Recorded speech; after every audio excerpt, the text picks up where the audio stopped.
Hello everyone, সবাই কেমন আছো? তো আজ আমি নিয়ে গেছি রান্না করেছিলাম ফুলকপিটা। ভিডিওটা স্কিপ না করে লাস্ট পর্যন্ত দেখো। চলো ভিডিওটা শুরু করা যাক।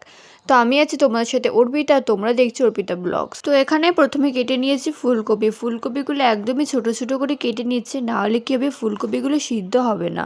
এরপর ফুলকপি কাটা হয়ে গেলে তারপর আমি কেটে নেবো আলুগুলো। ছোট্ট এক টুকরো আলু নিয়েছি, সেই আলুটাও মাঝখান থেকে ছোট ছোট করে আরো কিছুটা টুকরো করে নিলাম। এখানে সবকিছু ছোট ছোট করে কাটতে হবে, নাহলে কি হবে, সিদ্ধ হতে সময় লাগবে অনেকক্ষণ। আর আমি কিন্তু কাঁচা লঙ্কা দেবো না, কাঁচা লঙ্কা কাটলাম না, আমি কিন্তু আজকে শুকনো লঙ্কায় রান্নাটা করব। শুকনো লঙ্কা না, মানে গুঁড়ো লঙ্কা। তো বন্ধুরা, তোমরা দেখতে পাচ্ছ আমি আলু আর ফুলকপিটা ছোট ছোট করে কেটে নিয়েছি। আর এখানে মশলা নিয়েছি, মশলার মধ্যে আমি নিয়েছি আদা বাটা আর জিরে বাটা। এরপর পাত কাটে দিয়ে উনুনটা জ্বালিয়ে আমি কড়াইটা বসিয়ে দিলাম। আর কড়াইটা গরম হয়ে গেলে তার মধ্যে দিয়ে দিলাম সামান্য পরিমাণে তেল। তেলটা গরম হয়ে গেলে হালকা নাড়াচাড়া করে তার মধ্যে আমি দিয়ে দিলাম ফুলকপিগুলো। এবার ফুলকপিগুলো নেড়ে চেড়ে আমি সময় করে নিয়ে লাল করে ভেজে নেব। ফুলকপি ভাজতে তেলের পরিমাণটা একটু বেশিই লাগে, নাহলে কিন্তু ফুলকপিতে টেস্ট আসে না। কিন্তু আমি কিন্তু এখানে একদম অল্প পরিমাণে তেল দিয়েছি। আমি কিছুক্ষণ নাড়াচাড়ার পরে এর মধ্যে দিলাম সামান্য পরিমাণে হলুদ। তারপর আরও ভালো করে নাড়াচাড়া করতে থাকলাম। এখানে ফুলকপিটা কিন্তু একটু বাদামি কালার করে ভেজে নিতে হবে। আমি কিছুক্ষণ নাড়াচাড়া করার পর এর মধ্যে দিয়ে দিলাম আর সামান্য পরিমাণে লবণ। তারপর নাড়াচাড়া করে ফুলকপিটা আরও কিছুক্ষণের জন্য ভেজে নিলাম। এখানে শুধু কিন্তু ফুলকপি না, এখানে আলুটাও কিন্তু ভেজে নিতে হবে। বন্ধুরা, তোমরা কে কোথা থেকে ভিডিওটা দেখছো অবশ্যই আমাকে কমেন্ট করে জানিও। আমার ফুলকপিটা প্রায় ভাজা হয়ে গেছে, তাই কিন্তু আমি তুলে নিলাম। এবার ভেজে নিতে হবে আলুগুলো। তার জন্য আমি সেই কড়াই আরও কিছুটা পরিমাণে তেল দিলাম। তারপর তেলটা একটু গরম হয়ে গেলে হালকা নাড়াচাড়া করে তার মধ্যে আমি দিয়ে দিলাম কেটে রাখা আলুগুলো। তারপর ভালো করে নাড়াচাড়া করতে থাকলাম। আমি কিন্তু আলুর মধ্যে আলাদা করে লবণ হলুদ দিলাম না, একটু হালকা ভেজে নিলেই হয়ে যাবে। আমি ফুলকপিটা আজকে একদমই সিম্পল রান্না করব। শুধু এখানে মশলার মধ্যে আমি দেবো আদা বাটা জিরে বাটা।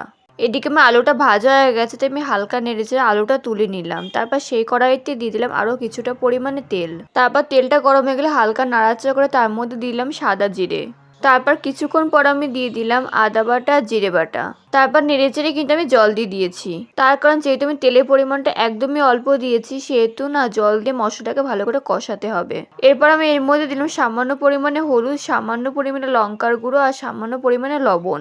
এরপর ভালো করে নেড়েচেড়ে মশলাটাকে কিছুক্ষণের জন্য কষিয়ে নেব। তারপর তার মধ্যে দিয়ে দেবো আলু আর দিয়ে দেবো কিছুটা পরিমাণে জল। তারপর মশলার সাথে আলুটাকে ভালো করে কষাতে থাকবো। কিছুক্ষণ আলুটাকে কষানোর পর তার মধ্যে আমি দিয়ে দিলাম ভেজে রাখা ফুলকপি। তারপর মশলার সঙ্গে ভালো করে আমি কষাতে থাকবো। বন্ধুরা, তোমরা এখন যারা চ্যানেলটা সাবস্ক্রাইব করো তারা ভিডিওতে লাইক করে চ্যানেলটা সাবস্ক্রাইব করে দিও। আর পাশে থাকা বেল আইকনটিকে অবশ্যই প্রেস করো, যাতে পরবর্তী নোটিফিকেশন সবার আগে তোমার কাছে পৌঁছায়। আমি বেশ সময় ধরে কিন্তু ফুলকপিটা কষাতে থাকলাম। এখানে কিন্তু ফুলকপিটা কষাতে হবে, না হলে কি হবে, রান্নায় কিন্তু টেস্ট আসবে না।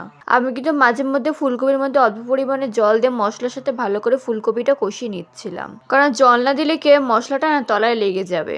আমি কিন্তু ফুলকপিটা সময় নিয়ে কষানোর পরে তার মধ্যে আমি দিয়ে দেবো জল। তোমরা হয়তো ভাবতে পারো ফুলকপি আলু হয়তো সেইভাবে সিদ্ধ হয়নি, কিন্তু বিশ্বাস করে খাওয়ার সময় কিন্তু একদমই ভালোভাবে সিদ্ধ হয়ে গেছিল।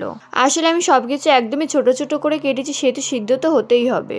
এদিকে কিন্তু অনেকটা পরিমাণে মশলাটাকে কষিয়ে নিয়েছি। তারপর এর মধ্যে আমি দিয়ে দিলাম পরিমাণ মতো জল। তারপর কিছুক্ষণের জন্য ঢেকে দিয়েছিলাম আর ঢাকনা ধরে ভালো করে নাড়াচাড়া করতে থাকলাম। আমি কিন্তু জলটা খুব একটা বেশি পরিমাণে দিইনি, যেহেতু ঝোলটা আমি একদমই কম রাখবো। ঝোলটা আমি একটু গামাখা গামাখা রাখতে চাই। তোমরা দেখতে পাচ্ছ অনেকক্ষণ ধরে ফোটানোর ফলে ঝোলটা কিন্তু অনেকটা পরিমাণে কমে গেছে, তাই আমি সবশেষে দিয়ে দিলাম গরম মশলা।